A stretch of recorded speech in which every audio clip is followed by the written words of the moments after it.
தினமும் ஒரு அதிகாரமாவது வாசித்துவிட வேண்டும் என்று ஒவ்வொரு புத்தாண்டிலும் தீர்மானம் எடுத்து தோற்கும் பல்லாயிரக்கணக்கான ஆன்மாக்களில் நானும் ஒருத்தி.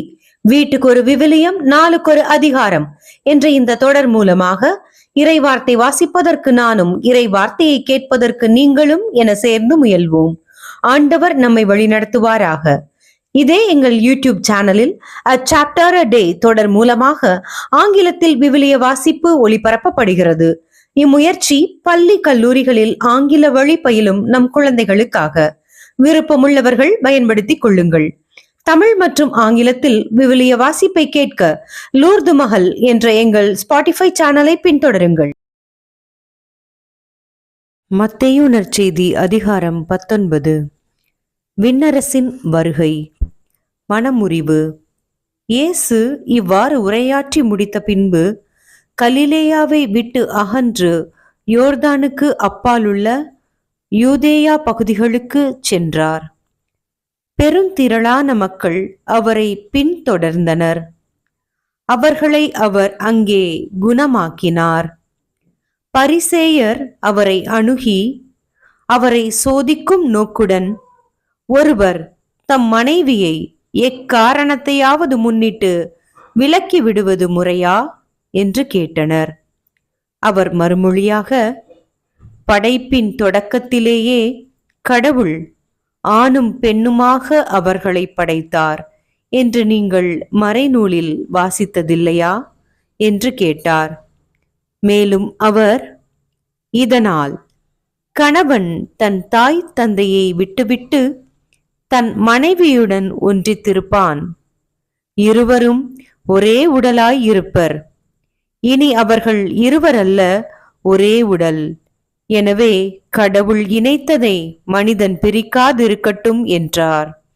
அவர்கள் அவரை பார்த்து, அப்படியானால் மணவிலக்கு சான்றிதழை கொடுத்து மனைவியை விலக்கிவிடலாம் என்று மோசே கட்டளையிட்டது ஏன் என்றார்கள். அதற்கு அவர், உங்கள் கடின உள்ளத்தின் பொருட்டே உங்கள் மனைவியரை விலக்கிவிடலாம் என்று மோசே உங்களுக்கு அனுமதி அளித்தார்.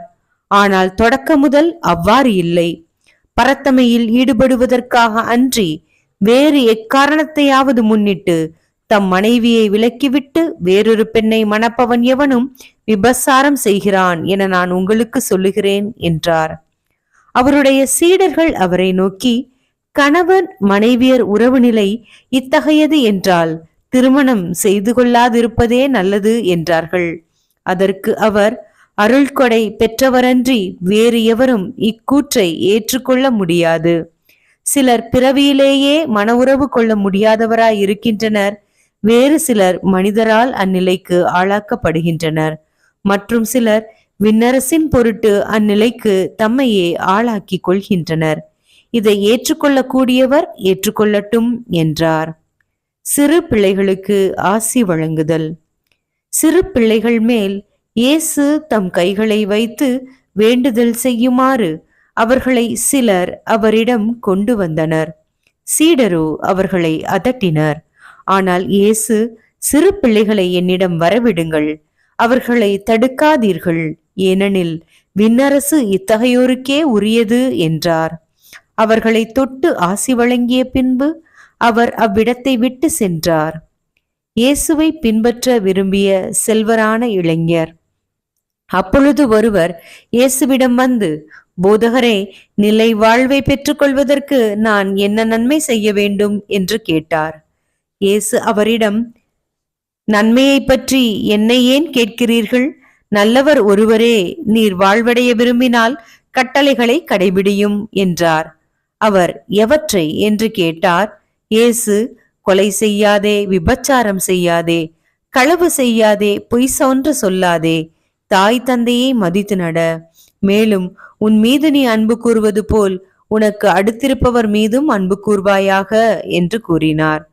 அந்த இளைஞர் அவரிடம், இவை அனைத்தையும் நான் கடைபிடித்து வந்துள்ளேன், இன்னும் என்னிடம் குறைவுபடுவது என்ன என்று கேட்டார்.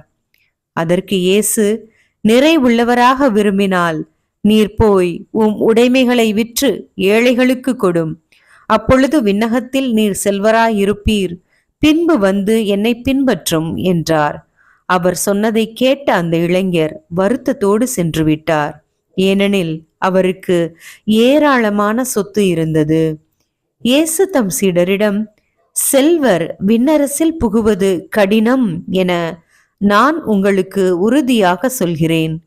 மீண்டும் உங்களுக்கு கூறுகிறேன், செல்வர் இறையாட்சிக்கு உட்படுவதை விட ஊசியின் காதில் ஒட்டகம் நுழைவது எளிது என்றார். சீடர்கள் இதை கேட்டு, அப்படியானால் யார்தாம் மீட்பு பெற முடியும் என்று கூறி மிகவும் வியப்படைந்தார்கள். இயேசு அவர்களை கூர்ந்து நோக்கி, மனிதரால் இது இயலாது, ஆனால் கடவுளால் எல்லாம் இயலும் என்றார். அதன் பின்பு பேதுரு இயேசுவை பார்த்து, நாங்கள் எல்லாவற்றையும் விட்டுவிட்டு உம்மை பின்பற்றியவர்களாயிற்றே, எங்களுக்கு என்ன கிடைக்கும் என்று கேட்டார். அதற்கு இயேசு, புது படைப்பின் நாளில் மானிட மகன் தமது மாட்சிமிகு அரியணையில் வீற்றிருப்பார். அப்போது என்னை பின்பற்றிய நீங்களும் இஸ்ரவேல் மக்களின் 12 குலத்தவர்களுக்கும் நடுவராய் 12 அரியணைகளில் வீற்றிருப்பீர்கள் என உறுதியாக உங்களுக்கு சொல்லுகிறேன். மேலும் என் பெயரின் பொருட்டு வீடுகளையோ சகோதரர்களையோ சகோதரிகளையோ தந்தையையோ தாயையோ பிள்ளைகளையோ நிலப்புலன்களையோ விட்டுவிட்ட எவரும் 100 மடங்காக பெறுவர், நிலை வாழ்வையும் உரிமை பேராக அடைவர். ஆனால் முதன்மையானோர் பலர் கடைசியாவர், கடைசியானோர் பலர் முதன்மையாவர் என்று அவர்களிடம் கூறினார். கிறிஸ்து வழங்கும் வாழ்வு தரும் நற்செய்தி. கிறிஸ்துவே, உமக்கு புகழ்.